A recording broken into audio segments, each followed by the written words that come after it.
వచ్చినటువంటి అదేవిధంగా వివిధ యూనియన్స్ నుంచి వచ్చినటువంటి జిల్లా గారికి యాదవ్ గారికి ఎన్ఎం గారికి అదేవిధంగా డిస్ట్రిక్ట్ ప్రధాన ఉపాధ్యాయులు గారు భాస్కర్ గారు మాకైతే ఒక రకంగా ఈరోజు చెప్పాలంటే ఇది ఎక్కువైతే కాదు. సారు రంగపూర్లో పనిచేయడం జరిగింది. ఒక టీచర్గా ఎవరైనా ఫీల్డ్లోకి వచ్చినామంటే తప్పనిసరిగా రంగపూర్లో పనిచేయాలనేటువంటి ఉత్సాహం మాకు భాస్కర్ సార్ నుంచే వచ్చిందని అనిపిస్తుంది.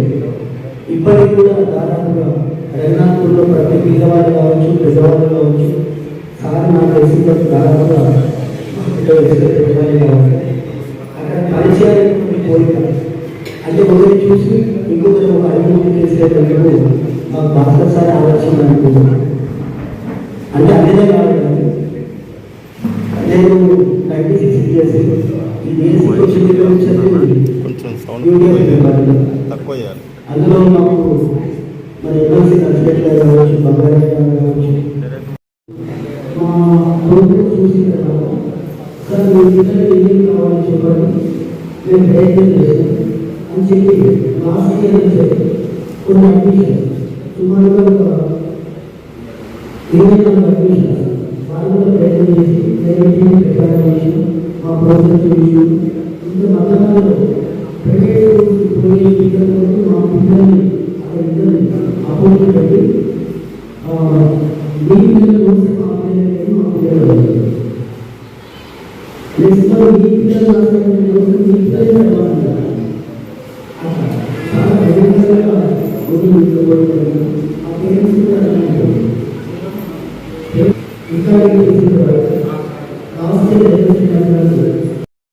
స్కూల్ తీసుకునేసినప్పుడు 36 మంది సెంట్లు ఉండే, ఇప్పుడు 91 మంది అయ్యారు.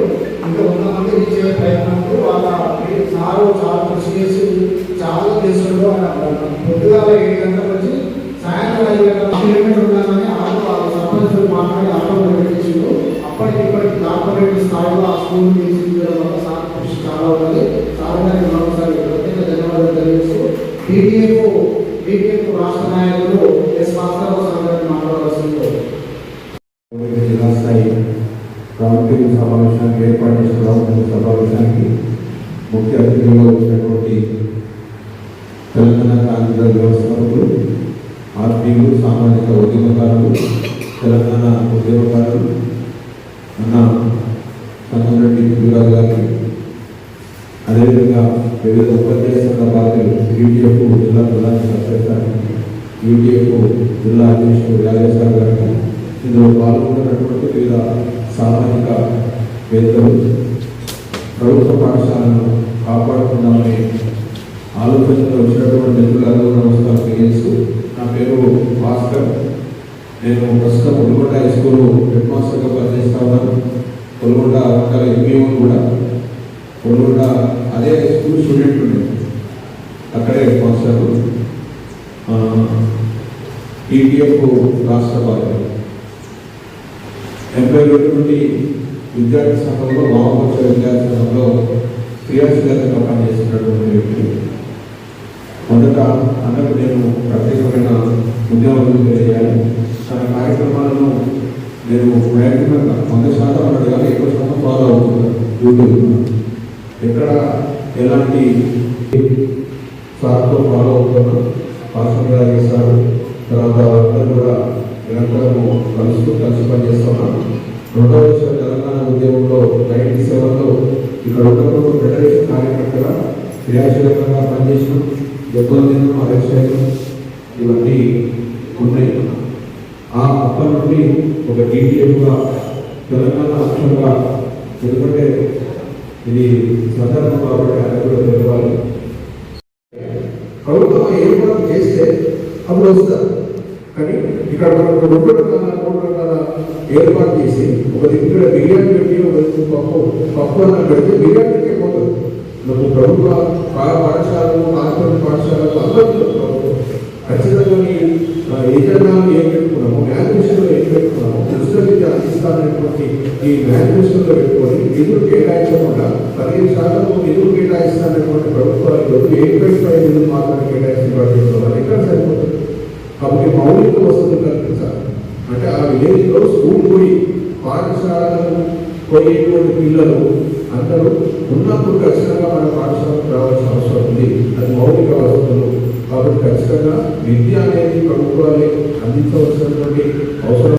నిర్ణయించుకున్నాక తెలంగాణ పోరాటం చేస్తున్నప్పుడు దానికి భక్తులు టీడీఎఫ్ జిల్లా ప్రెసిడెంట్ రాజశేఖర్ మాట్లాడారు.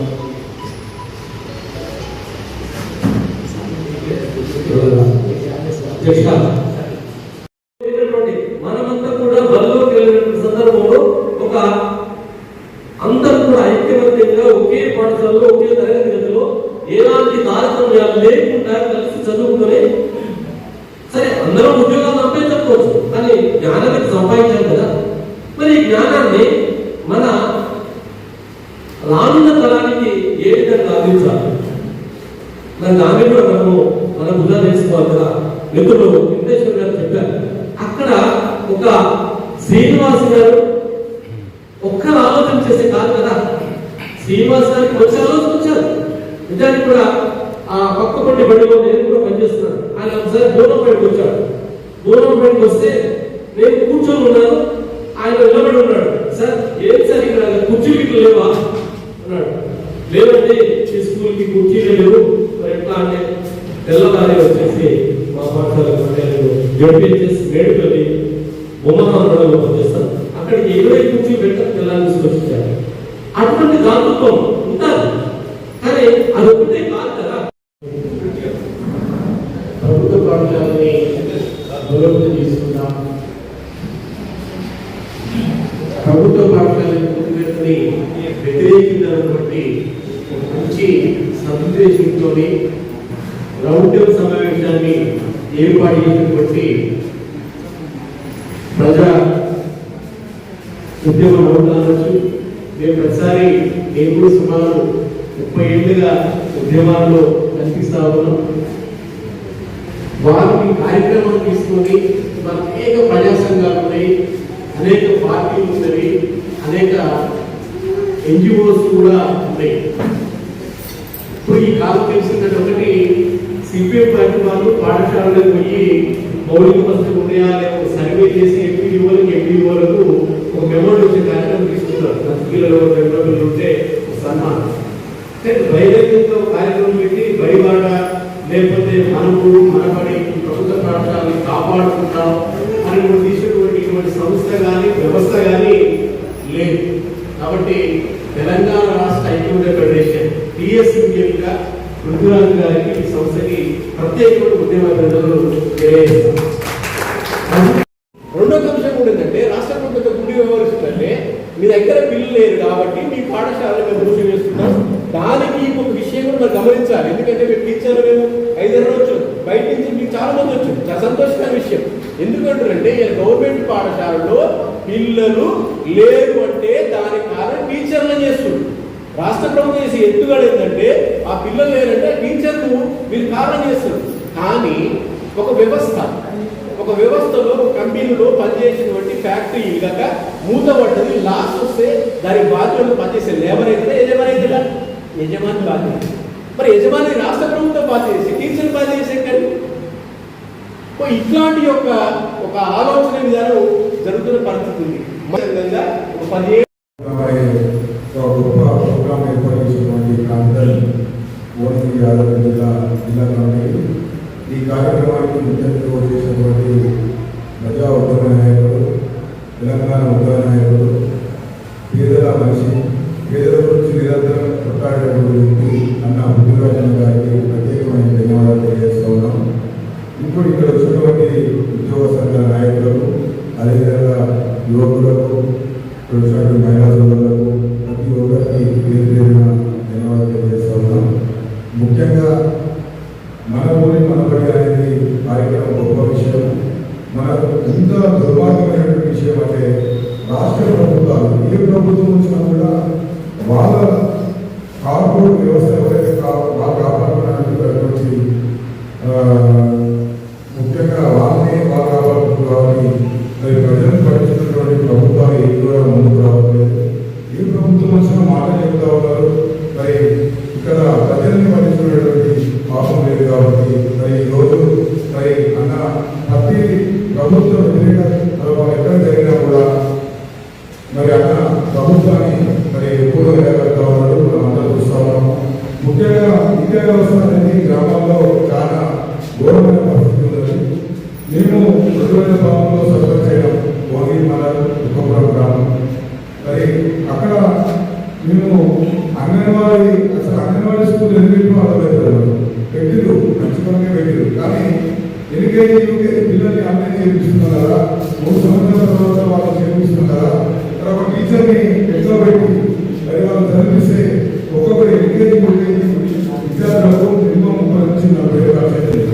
కాబట్టి ఏం చేసినాము పదమూడుగా ఈ సర్పంచ్ తర్వాత 2014 ఏం చేసామంటే ఊళ్ళో మొత్తం నేను తిరిగి ఇల్లు తిరిగి ఎవరైతే పిల్లలలో వాళ్ళందరూ పోయి వాళ్ళందరినీ వినిపించి చెప్పి ఎంత ఖర్చు పెడుతున్నామో పంపిస్తారని చెప్పి అవగాహన కల్పించి నేను కూడా ఏ కార్యక్రమం చేసినా ఈ జిల్లాలో ఏ అవసరం చికిత్స అవసరం మంచి కార్యక్రమం. కాబట్టి ప్రభుత్వాలు దిగొచ్చే విధంగా మండలాల ప్రతి మండలం ఒక ధర కార్యక్రమం పెట్టాలా. మేము ముందు ప్రతి మండలంలో ధర కార్యక్రమం పెట్టాలి. విద్యా వ్యవస్థను తీసుకోవాలంటే మరి ముందు పోతున్నారు కాబట్టి ఇంకా ఏ విషయంలో ఏ కార్యక్రమంలో ఇది కష్టాలు వచ్చి చదువు లేకపోతే మనం పిల్లలు బాగుపడలేదు, మనం బాగుపడలేదు. ఎందుకంటే చాలా నేను చదువుకోవాలని నాకు ఇబ్బంది ఇస్తుంది. అప్పుడు ఏంటంటే పోతుంటే కొట్టే అంటే చిన్నపిల్లలు బావలేకులు ఎడకాలం పల్లెటూరు ప్రాంతం మాట్లాడుతుంది. చదువే మనిషికి జీవమురా, చదువే మనిషికి జ్ఞానమురా, చదువుకోవడం కష్టము కాదు, చదువంటే మనకి ఇష్టం ఉంటే, చదువే మనిషికి జీవమురా. ఆది మానవుని రోజులలో మాటలురా నీ మౌనమురా, ఆది మానవుని రోజులలో మాటలురా నీ మౌనమురా, చదువే రాని తమలో అది సతమతమైపోయిను, అది సతమతమైపోయిను. చదువే మనిషికి జీవమురా, చదువే మనిషికి జ్ఞానమురా, చదువు కావడం కష్టము కాదు, చదువంటే నీకు ఇష్టం ఉంటే. ఈ కార్యక్రమాన్ని నిర్వహిస్తున్న బాధ్యులందరికీ ముఖ్యంగా ఈ ఒక ఎడ్యుకేషన్ డిపార్ట్మెంట్ను ఒక సమస్యగా తీసుకొని సమావేశాలు నిర్వహించినటువంటి మేధావి శాఖకు కార్యదర్శులకు అభినందనలు తెలుపుకుంటూ, అలాగే మన ఈ సమావేశానికి ముఖ్య అతిథిగా చేసినటువంటి ఉద్యోగ గారికి, పేద మేధావులందరికీ, టీచర్స్ అందరికీ, యువతకు, మహిళలందరికీ కూడా తెలుసుకుంటున్నాను. నేను నా పేరు కన్సల్టెంట్ వెంకన్న, మీకు యూకేపూర్ జిల్లా యాదగిరిగుట్టలో పూలపల్లిలో ఎడ్యుకేషన్ టీచర్గా పనిచేస్తున్నాను. విద్యా సంక్షేమం, ఈ సంక్షేమంలో ముఖ్యంగా ఒక 80% సంక్షేమాలు అయ్యే ఒక వ్యవస్థ ఏదంటే పెండని వ్యవస్థ. ఎందుకంటే నేను 24 సంవత్సరాల నుంచి ఎడ్యుకేట్గా పనిచేస్తున్నా. అయితే ఈ విద్యాశాఖలో ముఖ్యంగా ఈ మధ్యన మనబడి అమ్మ ఆదర్శ పాఠశాల కమిటీ తరఫున కొంతవరకు ఒక మౌలిక సదుపాయాలను ఏర్పాటు చేసిన అన్నమాట వాస్తవం. అయితే ఈ రంగుల గోడలు ఇవన్నీ ఒక విద్యార్థిని చదువుకు తీసుకుపోతే అంటే కాదు, అసలైన వ్యవహారం ఎక్కడ ల్యాక్ వస్తుందంటే ఒక 5 టీచర్లు సార్ చెప్పాను, 5 టీచర్లను 5 క్లాసులు ఇచ్చి 18 సబ్జెక్ట్ ఇచ్చిన తర్వాత ఒక 2 టీచర్లను ఇస్తే మళ్ళీ దాని మీద వల్ల ఎన్ని రిపోర్ట్స్ అన్నీ కూడా మా మాస్టర్ ప్రైవేట్ హెడ్ మాస్టర్ ఇంకా ప్రతిరోజు కూడా ఒక 10-15 రిపోర్ట్ పంపాల్సిన పరిస్థితి ఉంది. అక్కడ అసలు కుండొక కాడ ఉంటే మందొక కాడ పెట్టే సంఘం అయిపోతుంది. మనకి పెద్ద వ్యవస్థ. హై స్కూళ్ళలో కొంతవరకు స్టాఫ్ క్యాంటీన్ ఉండేది, మంచిగా ఉండేది. నేను ఈ నేను మధ్యలో పోయినప్పుడు గమనించింది ఏంటంటే ఇప్పుడిప్పుడే గవర్నమెంట్ పాఠశాలలకు హై స్కూళ్ళకు పేరెంట్స్ పంపడానికి రెడీ ఉన్నారు. ఎందుకున్నారంటే ఎందుకమ్మా హై స్కూల్ పెద్ద పాప హై స్కూల్ పంపిస్తున్నారు కదా, మన చిన్న పాప పంపిస్తుంటే ఆమె చెప్పింది వాళ్ళు జనాభా ప్రజలు కూడా ఎప్పుడు కూడా వాళ్ళు అంత కొంతవరకు మభ్యపడలేదు కానీ ఎక్కువ అంతగానో మభ్యపడతారు. ఎందుకంటే ఆడ వసతులు కరెక్ట్ ఉన్నాయి, స్టాఫ్ క్యాబిన్ కరెక్ట్ ఉన్నది. సార్ ప్రైమరీ వరకు మేము ప్రైవేట్ స్కూల్ పంపిణీ హై స్కూల్ పంపుతున్నాం సార్. మరి పంపరాదు అంటే సార్ మీరు 2 టీచర్లు ఈ స్కూల్ బ్రహ్మాండంగా నడుస్తుంది, మీరు చూస్తూనే ఉన్నాం, బాగా నడుస్తుంది, మంచిగా ఉన్నది. కానీ మీ 2 టీచర్లు సార్, ఒక టీచర్ సరే పెడితే ఒక టీచర్ ఒకటే కదా అనిపించి నా పిల్లలకి మన నన్ను ఎలా భావించాలి, ఇది పరిస్థితి. ఇక్కడ ఏమైంది, క్లాసుకు ఒక టీచర్ ఉన్న స్కూల్ బ్రహ్మాండంగా నడుస్తాయండి, ప్రైమరీలో కూడా నమ్ముతున్నారు జనాలు. ఇక్కడ ఎక్కడే క్లాసుకు టీచర్ లేకపోవడం ఒకటి సరేనా.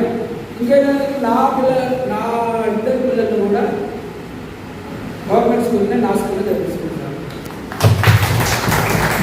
ఎందుకు చదివించుకున్నాఅంటే నాకు అవకాశం దొరికినాయి. ఎందుకంటే నేను ఆ స్కూల్ ఉన్నది కదా, నా స్కూల్లో 7 మంది స్టాఫ్ ఉన్నారు, క్లాస్కో టీచర్ ఉన్నది కాబట్టి అక్కడ అన్ని వనరులు ఉన్నాయి కాబట్టి ఖచ్చితంగా నేను నా స్కూల్లో నా 2 పిల్లలు కూడా ఇప్పుడు 2005 నుంచి 15 మంది సార్ అప్పటి వరకు కూడా ఇంగ్లీష్ మీడియం జోరు నడుస్తున్నారు. తెలుగు మీడియం ఉంది వాళ్ళు. ఇంకొక విషయం ఏంటంటే తెలుగు మీడియం స్కూల్లోనే ప్రైమరీ వరకు నా పిల్లల్ని తెలుగు మీడియంలో చదివించారు. ఇవాళ వాళ్ళు వాస్తవంగా చెప్పగా వాళ్ళిద్దరు వాళ్ళ డాక్టర్లు. జనం ఎట్లా ఆలోచిస్తున్నారంటే ఇంగ్లీష్ మీడియంలో చదివిస్తేనే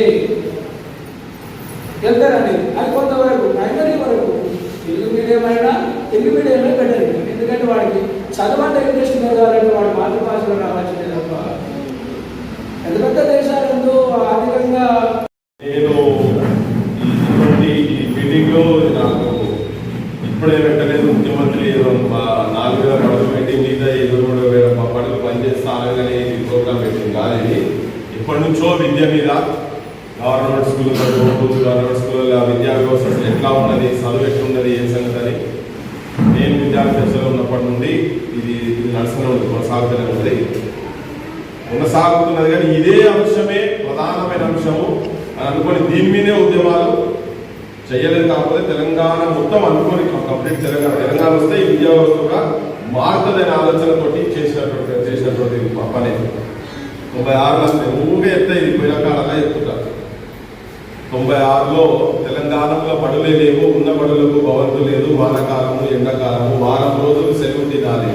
చెట్ల కింద మా కూరగాయలు రా నీడ తిరిగినట్టు తిరుగుతుంటారు. కూరలు వస్తే పంతులు రాడు, పంతులు వస్తే కూరలు రాదు, కూరలు పంతులు ఇద్దరు వస్తే రాయనీకి మా సార్ గారికి చాకు పీసు లేదు 96 తెలంగాణ వస్తే తెలంగాణ ఫోటో దిగుడు. ఆయన పోయేటప్పుడు మరి ఏమో ఇస్తావా ఏమన్నాను, 500 ఇస్తావా 1000 ఇస్తావా? అరే ఎక్కడున్నది, ఏం సమాజంలో బతుకున్నాము? నీకు కావాల్సిన హక్కులు నీకు కావాలి కదా. నీకు పండించే ధాన్యాన్ని నువ్వు ప్రాపర్గా నీకు దానికి ఒక గిట్టుబాటు ధర కావాలి, నువ్వు గౌరవపూరితమైన బతకాలి. ఫ్రీ ఆర్టీసీ బస్సు అనేది మంచిగా ఫ్రీ ఆర్టీసీ బస్సు ఉంది. దేనికి? మీరు చదివించిన పిల్లలకు నౌకరు రాని, మీ ఇళ్ళలో ఉండేప్పుడు 9వ తరగతిగా చదివింది, ఇంటర్మీడియట్ డిగ్రీ అయితే నౌకరి నెలకు 20,000 30,000 తల సంపాదిస్తే నువ్వు ఇచ్చేది గాడి ఏంది? దేనికి వాళ్ళు ఇచ్చేది పిచ్చమా? ఇలా 2 లక్షల ఉద్యోగాలు అని చెప్పని చదువుకొని 30 లక్షల పిల్లలు విజిట్ చేసి ఉద్యోగాల గురించి తాపత్రయం పడుతున్నారు. మనం 500 1000కి ఓట్లు నమ్ముకొని మన చదువుకున్న పిల్లలు ఆడోటి బిచ్చగాల లేక పాపం రోడ్ల మీద కేసులు పెట్టుకొని బయట బతున్నారు. అవమానాల పాల్గొనే వాళ్ళు బతుకున్నారు. ఓట్లు నమ్ముకుంటే మనకు వాస్తవాలేంటి నిజాలేంటి ఇవన్నీ గమనించకుంటే సర్పంచ్ల పట్టిన అంటే ఎందున్నాయి ఎన్ని ఖర్చు పెడతాడు, ఇదే 3 నెలలకు వస్తాయి. నీ బడి మంచిగా చేస్తా, ఈ ఊర్లో ఒక హెల్త్ సెంటర్ పెట్టిపిస్తా, గుడ్ల దవాఖాన పెట్టిపిస్తా, ఇవి కావాలి కదా పల్లెలు కావాలంటే కావాలండి, నాణ్యమైన చదువు చదివిస్తా. ఎమ్మెల్యేలతో పరిచయాలు ఉండడం గొప్పతనం కాదు, ఎమ్మెల్యేలు మన కులపడం కూడా గొప్పతనం కాదు, కానీ సమాజానికి ఏం చేస్తున్నది కావాలి. మన కులపడ మన కులపడిపోయి లంగోదంగా ఉందని కాదు, మంచోళ్ళు అయి ఉండాలి, సమాజానికి ఉపయోగపడే ఉండాలి. ఎవరైనా కానీ సమాజాన్ని అందరినీ మనసు లేక చూసి అందరి ఎదుగుదలను తీసుకుపోయేటట్టు మానసిక స్థితి ఉన్నటువంటి వాళ్ళను పల్లెల్లో మనం నాయకులుగా తయారు చేయాలనేది క్రాంతి ఉద్దేశం, మా ఉద్దేశం. తర్వాత కూడా 10 ఏళ్ళలో చాలా ఏమేమో జరుగుతుంది నేను కూడా, కానీ ఏం జరగాలి. మీకు వేలవటట్టు అయింది, ఇప్పుడు ఇంకా అధ్వానం అయిపోయింది. స్ట్రెచ్చర్ల మీదకి వెళ్ళి కోమాలకి డైరెక్ట్ గా తీసుకుపోయి ఇక దహనం చేస్తే ఉన్నది ఏది ప్రజాస్వామ్య వ్యవస్థ. నిరుద్యోగులు నాకు ఎందుకు నౌకరిస్తావో చెప్పని అడిగితే వాళ్ళందరూ కేసులు పెట్టే కాడికి వచ్చింది. హింస చేయలో దుకాణం తగ్గబెట్టిన వాళ్ళు ఇక్కడ పోయి ఎవరైనా కొట్టలే, నీ ఆఫీసులోకి వచ్చి ఫర్నిచర్ తీసి బయట నువ్వు ఇస్తానని నౌకర్లు నీ ఏం చెప్తున్నారు, వాళ్ళకేం పట్టదంటే ఎందుకు పట్టించుకుంటలేరని మనం ఆయన అడిగినారు. ఎందుకు పట్టించుకుంటలేరు పోయి వాళ్ళకి ఏం కావాలో ఓట్లు కావాలి. పోయినసారి 1000 రూపాయలు అమ్ముడు పోయినాం, ఈసారి 2000 అమ్ముకోతాం, అంతే ఆ పైసలు సంపాదించుకున్నాం. అందుకనే ఇలా లక్షల కోట్ల రూపాయలు వాళ్ళు సంపాదించుకుంటారు. ఇది ప్రజల దగ్గర మన దగ్గరనే ఉన్నది, మందు మన దగ్గరనే ఉన్నది, ఇలాగ మన దగ్గరనే ఉన్నది. రోగం వస్తే ఎక్కడ తీసుకుపోయి దర్గా తీసుకుపోతారంటే సీపులు గట్టలు ఈ గుడ్డలు పెట్టి వాయిస్ 4 వాయిస్ చక్కగా తింటున్నాను చూసినావా. ఇప్పుడు అట్లా ప్రజలు ఓటు చైతన్యం తీసుకోవాల్సిన అవసరం ఉంది జనానికి. అంత లోపల మనం కొట్లాడతాం. ఈ బడులు బంద్ అయ్యాక మళ్ళా బడులు తెరవాలంటే చాలా కష్టమైతే రియల్ ఎస్టేట్ దందా చేసి ఆ జాగా అమ్ముకుంటారు. గుర్తుపెట్టుకోవాలి, ఇది కూడా మీకు చెప్తున్నాను. ప్రజలు చైతన్యవంతులు కాకపోతే ఆ జాగా అమ్ముకుంటారు, వాళ్ళు ఉంచారు రాజకీయ నాయకులు దుర్మార్గులు. మనలో కూడా గ్రామీణ ప్రాంతాల్లో అటువంటి సర్పంచులు కావచ్చు, వాళ్ళు వీళ్ళు కాపాడలేదు. వాళ్ళు ఇప్పుడు చెప్పారు కొంతమంది పోయి గదువ పట్టుకొని అదొకటి చేసి మేము ఎందుకు ఇక్కడ మా దగ్గర ధర్మసాగర్ దగ్గర ఒక సర్పంచ్ చదువుకున్నామే ఆడవిగా పోయి ఇంటింటికి తిరిగి ఒక 70 మందిని జాయిన్ చేసింది. తెల్లారి మనిషి పెద్ద మనిషి స్టేట్మెంట్ ఇచ్చాడు, అట్లా బడి బంద్ అవుతారు కదా, నీ మాట మీద మా ఊళ్ళో జాయిన్ షెరింగ్ చేసిన అనుకో రేపు బడి బంద్ అయితే పరిస్థితి ఫోన్ చేసి అడిగింది. మీకు మీటింగ్ పెట్టే ముందు అన్న మేము మొత్తం ఊరు అంతా తిరిగిన మొత్తం అందరికి తయారు చేసి బడిగా షెరింగ్ చేపిస్తే ఒక పరిస్థితి బంద్ చేస్తారని స్టేట్మెంట్ ఇచ్చింది. సో పల్లెలలో ప్రజలు చైతన్యవంతం కాకుండా ఉంటే తెలంగాణ విద్యా వ్యవస్థ, తెలంగాణ భవిష్యత్తు మానవాలే విజ్ఞానం అంతరించిపోయే పరిస్థితి ఉన్నది. కాబట్టి మేము ఊరుగా తిరిగి ఇలా పెట్టిన యాదాద్రి ఇక్కడికి వచ్చిన వాళ్ళందరికీ చెప్తున్నాను నేను, ఎవరెవరికైతే అలా మీ సంఘాలు ఉన్నాయి కదా, మీ సంఘాలకి ఏ ఊళ్ళో మీ కుల సంఘాలు ఉన్నాయో దానికని మాకు ఒక 5 మంది 10 మంది మీరు మేము ట్రైనింగ్ చేసి సైనికులను తయారు చేస్తాం. సైనికులను తయారు చేస్తాం. హైదరాబాద్ లో బయట కూడా కాదు, మేము స్కూల్ విజిట్స్ పోయినాం. స్కూల్ విజిట్స్ పోగానే పంతులు సీపురు గడ్డలు పట్టుకొని సాఫ్ చేస్తారు క్లాసులో. మమ్మల్ని ఇట్లా సార్లు వచ్చినట్టు సీపురు గడ్డ పక్కన పడేస్తారు. ఏంటి సార్ ఏంటి పరిస్థితి అంటే ఏమున్నది, ప్రభుత్వ బడులు రాత్రి పూట గంజాయిలు తాగుడు అడ్డాలు తయారైపోయినాయి. అయినా అమ్మ పిల్లలు ఉంటారు బయటనైతే గంజాయి అడ్డాలతో తయారైంది. వాడు రాత్రి మొత్తం వాళ్ళే ఫుల్ కొడతాడు, వాడు ఇది చేస్తారా తెలియదు, తెల్లారి వేసి వెళ్ళిపోతారు. అనుకుంటారు బడులలో. అది ఎవరు సాఫ్ చేయాలి? సాఫ్ చేసే మెకానిజం లేదు, చాలా ఊళ్ళో లేదు. ఎవరు సాఫ్ చేయాలి? వచ్చినాక ఇది లేని పరిస్థితుల్లో మంత్రులు సిగ్గులు కనబడుతుంటారు. దాన్ని మాట్లాడారు ఎవరు? అందులో ఉన్నది కూడా కొంతమందికి ఎరికే మేము కలిసిపోయిన కూడా, కానీ వాటి గురించి చర్చ జరగదు. బయటికి రాగానే పాఠశాల చుట్టూ ప్రాంగణం ఉంటే అంతా బీర్ బాటిల్లో ముక్కలు కనబడుతుంటాయి. పిల్లలు ఆడేది కాదు, ఆడనే ఆడుకోవాలి. ఇది నేను ప్రాక్టికల్ చెప్తున్నాను. ఆ వంట వండిన వాళ్ళకు పైసలు ఇచ్చులేదు. ఇవన్నీ మారాలంటే ప్రజల చైతన్యవంతులు కావాలి. మీరు కూడా బయటికి రావాలి. ఆడవాళ్ళు మీరు కూడా, మీరు అన్ని ఊళ్ళలో సంఘాలు ఉన్నాయి కదా, సంఘాలంతా దయచేసి అవుతారండి. ఆయన ఏమి ఇచ్చాడు తర్వాత సంగతి, మీ పిల్లలన్నా బడులు కాపాడుకుంటే పిల్లలు చదువుల సంఘం చదువుకుంటారు. వాళ్ళు పెద్దగా మంచిగా ఒక నౌకరు వస్తే మీకు ఇంకా ఇక్కడ పువ్వ పెట్టారు, గౌరవపూర్వక పువ్వ పెట్టారు. ఆఖరికి ఏంటంటే రాజకీయ నాయకుడు ఎవరైనా ఇప్పుడు ఊళ్ళో మంది వస్తే సచ్చినప్పుడు బస్త బియ్యం వేస్తే కృషి మనం ఇక మా ఎమ్మెల్యే సార్ వచ్చాడు, సగం బస్త బియ్యం ఇచ్చాడు, 2-3 వేల రూపాయలు ఇవ్వగానే నాకు ముందు ఆయన చెప్తుండే, నేను చెప్తున్నా ఈ మధ్య అన్ని మీటింగ్లో చెప్పాల్సిందే. ఆయన చెప్తుండే అవే మా ఎమ్మెల్యే సార్ నేను 5,000 మీ ఇంట్లో చదువుకునే నౌకరి నెలకు 20,000, 30,000, 40,000, 50,000 వస్తాయి కదా, దానికి చదువు తగ్గట్టుగా నువ్వు ఇచ్చేది వీళ్ళు ఇది చూపిస్తారు. పొట్టలు గుట్టలు కొండలు మొత్తం మాయం చేసి పడేస్తారు. భోగిరి చుట్టూ ఒక గుట్టం కదా, భోగిరి అంటేనే ఎటువంటి జాగది, పెద్ద పుల్లు, సిరిత పుల్లు, ఇట్లా అద్భుతమైన జాగది మొత్తం అది కూడా కొట్టేస్తుంది. అంటే మొత్తం నేచర్ తోటి, సృష్టితోటి చిరకాట మాత్రం మనకు సర్వనాశనం అయ్యే పరిస్థితి ఉంది. రియల్ ఎస్టేట్ వ్యాపారం, ఎడ్యుకేషన్ మాఫియా, మందు మాఫియా, ఈ మాఫియా వాళ్ళందరూ ఎమ్మెల్యేలు అయి చూస్తుంటే మన విద్యా వ్యవస్థ మొత్తం రైతులు కనుక ప్రజలు మీరు దయచేసి చైతన్యవంతులై మన బడులను కాపాడుకుందాం. మీరందరూ కూడా ఊళ్ళల్లో మీరు కమిటీలు వేసుకోండి, మీరు కమిటీలు వేసుకొని ఉన్న కమిటీలు పక్క పడేసేది. రాజకీయ నాయకుల చుట్టూ ఉంటే ఏముండదు, ఏం కాదు, ఊరు కాదు, మీరు ఎవరు అనుకోండి. ఇప్పుడు మన విద్యా వ్యవస్థను కాపాడుకుందాం, దీన్ని ఒక మహోద్యమంగా తయారు చేసేటువంటి ప్రయత్నం చేద్దాం. దానికి సంఘీభావం వచ్చినటువంటి మా అధ్యాపక సంఘ మిత్రులందరికీ, వాళ్ళు కూడా చాలా వాళ్ళ లోపల చాలా పెయిన్ ఉన్నది, వాళ్ళు కూడా చాలా మటుకు ఇప్పటికే చేస్తున్నారు. ఇంకా వాళ్ళకు కూడా మనం చేదోడు వాళ్ళు కూడా ఉండి వాళ్ళు కూడా మన ఉద్యమానికి ఒక్కడిగా సపోర్ట్ ఎప్పటి నుంచి ఉన్నారు. ఇవాళ ఒక కొత్త రకంగా తీసుకుపోదానికి ఇది దాకా మేమైతే క్షేత్రస్థాయి నుంచి పనిచేస్తున్నాం. మాకున్న శక్తి ప్రకారంగా ఆడ కూర్చొని ఏదో డైలాగులు కొట్టి నేను రాగానే ముఖ్యమంత్రి కాగానే మొత్తం విద్యా వ్యవస్థ మొత్తం ఉచితంగా ఇస్తా అనే డైలాగ్ ఉందిగా, ఆ డైలాగ్ చెప్పడంలో దయచేసి మిమ్మల్ని నమ్మకండి. గ్రామాలలో నిజం మాట్లాడే నిజాయితీ పనులు 5-10 మందిని మళ్ళా చెప్తున్నా, తయారు చేసేయండి. మంత్రులు కూడా విజ్ఞప్తి చేసేది మీరు పనిచేసే దగ్గర, మీకు పరిచయాల దగ్గర, మీ సంఘాల దగ్గర కూడా మీరు దయచేసి మాకు ఇవ్వండి. మమ్మల్ని చూసి మీరు మా నుంచి ఇంకేమైనా క్లారిటీ కావాలంటే కూడా మేము ఇస్తాం.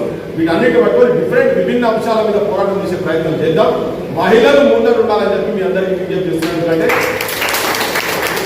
మీ బిడ్డలు ప్రయోజకులు అయితే గౌరవం మీకే తగ్గుతుంది. ప్రతి తల్లికి ఉంటుంది, ఆ బిడ్డ ప్రయోజకులు కావాలి, మంచిగా ఉండాలి, గౌరవపూర్తిగా బతకాలని చెప్పని ఉంటుంది. కాబట్టి మీ పిల్లల భవిష్యత్తు గురించి కూడా ఆటలు మొత్తం కమిటీలు వేసుకొని ట్రైనింగ్ ఇస్తాం. మేము ఏంటి ఒక్కొక్క అంశం మీద, ప్రతి అంశం మీద అసలు తెలంగాణలో ఎన్ని బడులు ఉన్నాయి, భారతదేశంలో ఎన్ని బడులు ఉన్నాయి, ఎందుకు వేరే ఫిన్లాండ్ కావచ్చు, జపాన్ కావచ్చు, సింగపూర్ కావచ్చు, అక్కడ విద్యా వ్యవస్థ ఏమున్నది, వాటన్నిటి గురించి కూడా డేటా చెప్తాం. మొత్తం అవన్నీ స్లైడ్ వేసి చూపిస్తాం. మన దగ్గర ఎందుకు జరుగుతలేదు, మనం దేంట్లో తక్కువ, ఇవన్నీ మొత్తం ప్రతి ఒక్క అంశం మీద మేము కూడా ట్రైనింగ్ ఇస్తాం. ఎంతమంది అధ్యాపకులు ఉండాలి, ఏమేమి సౌకర్యాలు ఉండాలి, ఊర్లలో ఉన్న కాడ ఎన్ని సౌకర్యాలు ఉండాలి, ఏమి ఉండాలి, ఇవన్నీ కూడా మేము మొత్తం అన్ని చెప్తాం. జనానికి కూడా ఇంకా భవిష్యత్తు తీసుకోవడం దాని మీద కూడా బాగా వర్క్ చేసి పెట్టాం ఇప్పటికే. ఇంకా కూడా అన్ని అంశాల మీద జనానికి తీసుకుపోయి చెప్పే ప్రయత్నం చేస్తాం. మనందరం కలిసికట్టుగా ఉంటేనే మనము మూతపడుతున్నటువంటి బడులను ఆపుతాము. ఇదే కాదు, ఆల్రెడీ మూతపడినటువంటి బడులను తెరిపియాలి. గత ముఖ్యమంత్రి బంద్ చేసినాక 1000 మంది బడులు బంద్ చేసింది, దాదాపు 7,000 పైన బడులు బంద్ చేసినాయి. ఈయన వచ్చినాక మళ్ళీ ఈయన బంద్ చేస్తున్నాడు. ఇప్పుడు మళ్ళీ ఇంకా బంద్ చేస్తాడు. ఆల్రెడీ 2 నెలలు బంద్ అయినాయి ఉంటాయి, మళ్ళీ బంద్ చేస్తాడట. ఈయన వచ్చినప్పుడు అధికారంలోకి వచ్చినప్పుడు ఈయన ఏం చెప్పిందంటే మూతపడిన బడులను తెరిపిస్తా అన్నాడు. ఈయన వచ్చినాక ఉన్న బడులు నాశనం పట్టిస్తేందుకు మూడుకొని కూర్చున్నాడు. ఇది జరగకుండా ఉండాలి, దీన్ని నిర్బంధంగా మనం ఆపే ప్రయత్నం చేద్దాం. అంతే కదా, ఆపుదామా లేదా? ఆపాల్సిందే కదా. కానీ మళ్ళీ చెప్తున్నా, ప్రతి ఊరికి ఇట్లా టీములు తయారు కావాలి. టీము కూతురు ఇది బయట 2 రోజులకి ఎట్లా అర్థమైంది, బయట చూస్తున్నందరూ కూడా ప్రతి ఊర్లో యువకులు, నిరుద్యోగ యువకులు, చైతన్యవంతులైనటువంటి యువకులు అందరూ కూడా కమిటీలుగా ఫామ్ కాండి. నేను విజ్ఞప్తి చేస్తున్నా, మన తెలంగాణ బడులను, మన అస్తిత్వాన్ని కాపాడుకునే ప్రయత్నం చేద్దాం. మన విజ్ఞానాన్ని కాపాడుకుందాం. మన మనసులుగా తయారు చేసేటువంటి కేంద్రాలను బడులను కాపాడుకుందాం అని